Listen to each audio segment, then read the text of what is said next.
Riverflow Live. I'm your host, Jim Lofgren, and I'm happy to have the Rupert Wates in the studio, and I am really psyched about this.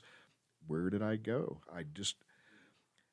Anyway, Rupert was in my studio 3 years ago. I can't believe how much time has passed since then.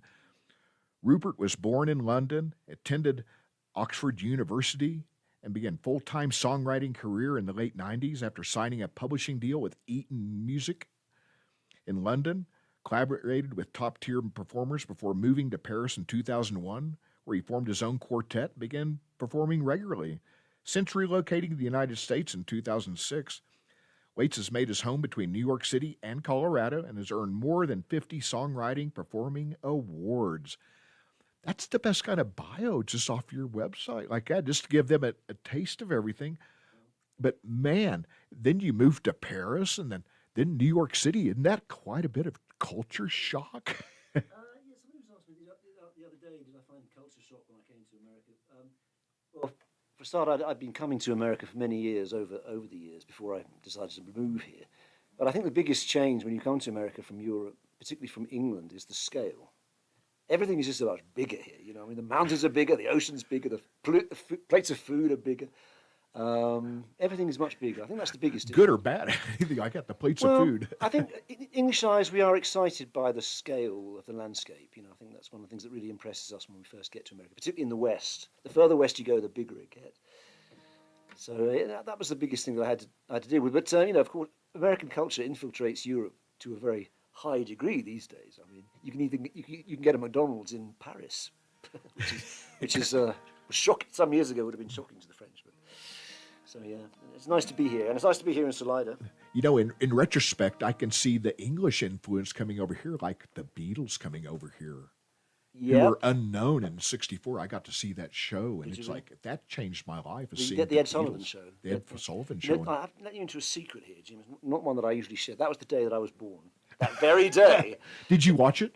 I didn't know, but I was surprised that the newspapers haven't recorded the fact that I was born on that day. They seem to think that the Beatles performing was more noteworthy than the date of my birth. But that was the day I was. I'll give away how old I am to you now.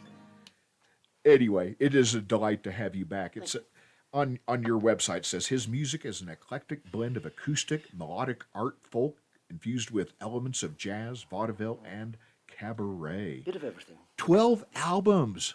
Oh, it's more than that, actually. It's 15? That, yeah. It's got to be updated. Yeah. I listened to a bunch of albums last night. Did you? And I could not find Joe's Cafe. Yeah, Joe's Cafe is a bit of an anomaly in that it features a bunch of guest singers, not just myself, and each new vocalist sings a different song. So it's a bit of an anomaly in my collection. There's not just the one vocalist, it's a bunch of guest artists singing my songs, but each voice is quite different. And for some reason, I've never put it on Spotify, I think. I think it's only available, you can get it on my website, and I think perhaps Amazon. But I've been a bit wary about putting that one out on general release online, because I'm not really happy with some of the performances. The guests were all great. My friends who performed on it were all wonderful. But I've never been happy with my own performances on that album. And so I've been a bit wary of making it available to it generally, which is a shame, because it is a good album. It's a nice idea as well. We are our worst critics, you know. Oh, I hope so. I mean, you've got to be. You're going to get a lot of criticism. You have to deal with it. And if you're not yourself your own worst enemy, your own worst critic, then you might have a little too sensitive a skin, I would say. Last year, you sent me a CD, and it's your brand new. I forgot. Father to the Man. Yes. Yeah. Is that you as a young No, that's lad? my son. That's my son. That's your son. Yeah, when people look at the picture and they think... It's like, that looks like you. It's Well, like, I know. My son, he's only 6 years old, would you believe? Everybody thinks that I'm his granddad, but no, I am in fact his father. And he does look like me. I love him dearly, and I hope you won't hear this broadcast, because I have to say that I was hoping he looked more like my wife than me, but because she's certainly prettier than I am. But he does look like me. In my family, we have just very, very strong genes. You know, all the men look exactly the same. And when I look at my son Gabriel, I can see my dad in him. You know, but that picture on the cover of the album is my son, and he's now 6 years old. So. And it was taken a couple of years ago, so I think he was 4 when we took the photo. Like I say, last evening I was listening to your music and going through your discography, and one album I really liked was Dear Life. Oh, thank you. And it's just I listen to the whole song, and it's like your songwriting. How did you come about becoming such a prolific songwriter? Going to school, did you excel with maybe poetry or something to get, or is this something that happened later in life? Well, when I was a kid, I liked a lot of different things. I used to draw a lot. I used to write stories. I used to paint, draw, and as well as playing songs. The guitar was a relatively late addition. I actually started playing guitar when I was about 16, and I didn't take it seriously. Really, it didn't become the focus of my life. Was that a birthday present at some It point? was, yeah, the bass guitar. Actually, I started on bass. The 'Cause it's bass, got huh? 4 strings, so I thought this will be easier than the guitar. So I played bass for a while, and I stayed with that, but for many years. But then I didn't really become, the guitar didn't really become the focus of my life, and certainly my musical life, until I came to America, which was only it's 20 years ago now. But it wasn't until I started touring full time that I decided that, it became clear to me that I needed to work the guitar up to the point at which it now is, where I think it carries the whole sound, and it's become a trademark of my sound. And I get an awful lot of compliments on the guitar playing. But that's a relatively new development. For most of my life as a kid, it was a means to an end. It was a means to writing songs, and no more so than the piano, which I also played and still do play. Yes, it wasn't to answer your question. I didn't really begin to focus on music until after I left college, and I didn't really begin to focus on guitar until relatively recently, since I became a full-time performer. That's amazing. And your songwriting skills, did the Eaton Music contract and working for them, did that really help out? Yeah, I think it did actually. Because for many years I had to record a song a week for them. And if you're going to record a song every week, you have to write many more than one song in order to make sure that you have something that's good at the end of the week. You have to write more than just the one song. So I was really writing, at least 100 songs a year for them. Wow, that's incredible. And most of it, of course, was complete rubbish. But the benefit that I did give me was that I learnt the craft, which I think you have to do. I think songwriting is a craft, and you have to learn it. And I don't hear much craft in the songwriting of my peers, to be brutally frank. I feel that many of them haven't really learned the craft. They think it's enough just to pick up the guitar and strum an A minor chord, and the rest will take care of itself. But I think there is a very definite craft to songwriting, which you can only acquire through many months and maybe years of doing it. And in my case, I was taking role models like the Beatles, Joni Mitchell, Ray Davies, other great writers that I admire, taking them as a model and writing songs in the style of those people. So that I came up, the result was not really very original, but what it did mean that I learned how those songs work, and I learned how they went about their job. They would never have told me, I don't think. They would never have imparted those secrets to me of their own. But through studying their music and writing in the same vein as those people, I was able to develop a craft, which I think I now have. I mean, after all this time, I think I can say that I do. I understand. I think you do. Well, I mean, I think without sounding immodest, I think having spent pretty much a lifetime dedicated to songwriting, I think I now do understand. It's a lot easier for me now than it used to be. I get to the result much quicker. Were your parents music? Did you grow up in a musical family? I grew up in a house where there was music, but none of my family were performers except my brother, my twin brother. I have a twin brother, and he plays sax, which he does to an exceptionally high degree, exceptionally high caliber. Does he ever play with you on albums? We have done, but he's a jazz player. He's a strict bebop player. He plays alto, and he sounds like, well, I mean, he plays in the vein of Paul Desmond and Charlie Parker. Okay. And I think he plays. In my opinion, he plays the same standard. But of course, I'm. Does he have any recorded music? Oh yeah. What's his name? Matt Wates. Okay. And we've done some writing together. We've done some songs together, but we don't play much because I'm not a jazz player. I'm not interested in playing jazz. But I can write jazz, but I don't play it.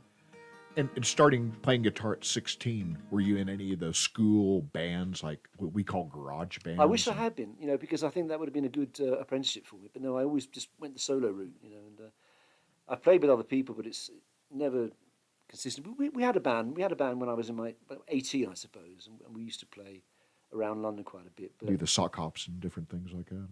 With the what, sorry? Sock hops? I Dances? So. Yeah, dances, yeah, that's right. In crummy pubs in London. But, I don't think any of that would be worth listening to now.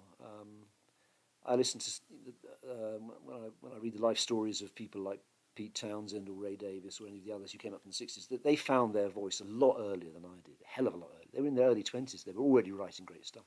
They'd already found who they were musically, very young. And it took me a very long time to achieve that. So I wouldn't want to listen to anything that I did in my teens or 20s. It's not worth it at the count. So yeah.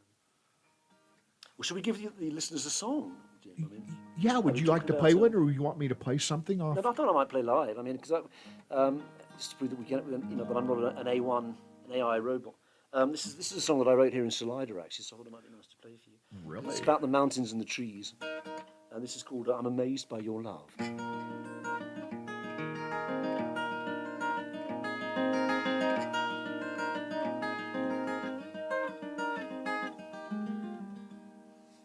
I don't need the mountains, I don't need the trees, I don't need the splendor of the sun that shines on me. I don't need the treasures buried out at sea. I don't need the lovely gardens of antiquity. I've traveled far, all that I've seen left me cold, twisted and scarred, nothing could move in my soul.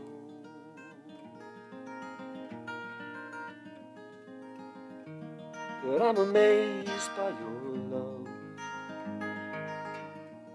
when I gaze in your eyes. I hope it stays with me now and all the days of my life. Dreams claw at me in the night, and they whisper of tragedies not yet come to light. We must hold on to these precious times when I'm here by your side, and you are by mine. And out on the road, though you are far from me, everywhere I go, wonder is all that I see. It's better than the mountains, it's better than the trees, it's better than the splendor of the sun that shines on me, better than the treasures buried out at sea, it's better than the lovely gardens of antiquity. I'm amazed by your love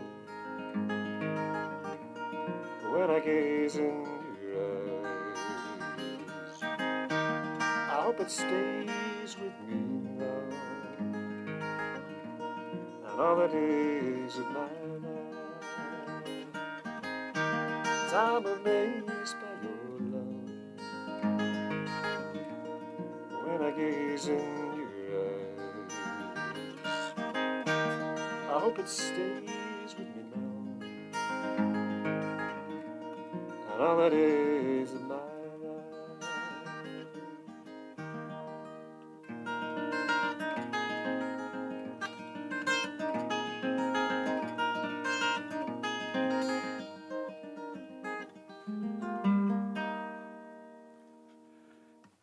What a good song. Thank you. Is that on an album? Yeah, that's on an album called Full Circle, which is about 6 years old. I think I released it in 2019. I guess it's about 7 years old, yeah. 2019 I released. That's the one with the sun on it. Yeah. Full Circle? Full Circle, yeah. Full Circle. I like that. Thank you. And that album is very much an album of songs which are tributes, as it were, or in the style of artists that I admire. And that song that I just played, I wrote that with using a guitar tuning, which came from Joni Mitchell. Joni Mitchell. Okay. It's one of her signature guitar tunings. That to me says Joni Mitchell. So I stole the tuning and wrote a song based upon it. And all the songs on the album are a bit like that. You can hear the influences most clearly on that album. You get inspiration from certain people like that. I do, and mostly in terms of just their sheer creativity. They're examples to me rather than people that I sit down and try to emulate. As I mentioned, when I started writing songs, I used them as role models, but also as I used their songs as models to write new songs. So I would write a song in the style of Hey Jude, for example.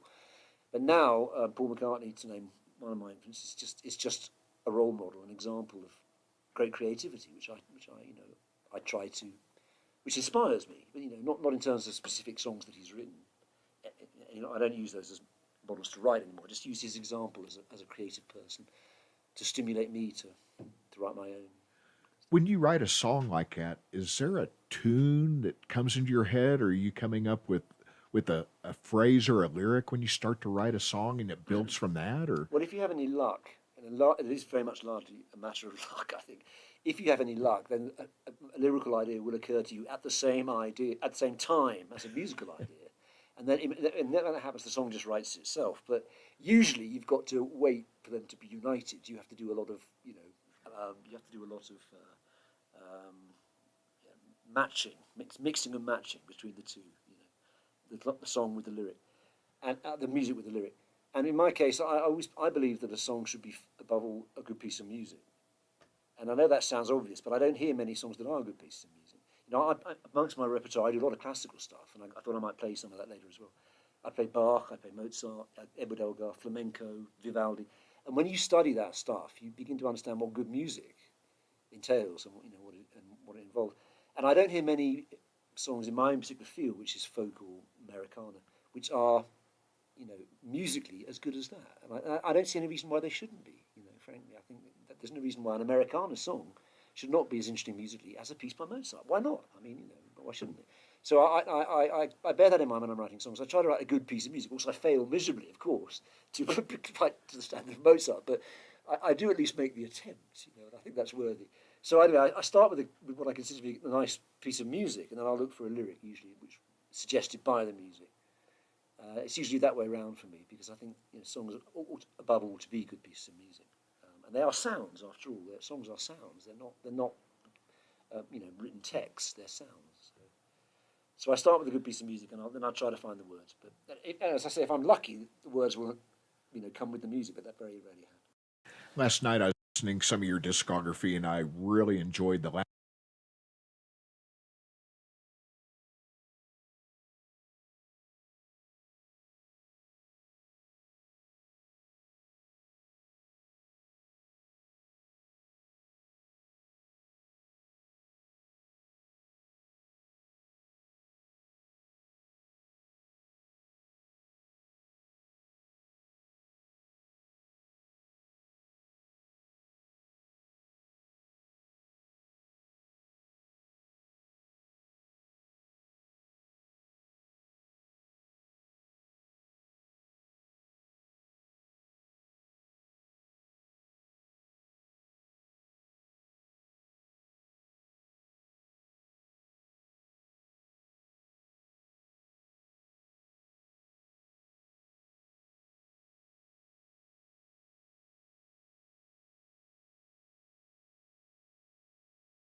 Through my teens and my early 20s, and my love for Colorado has not diminished since after 13 years of living here.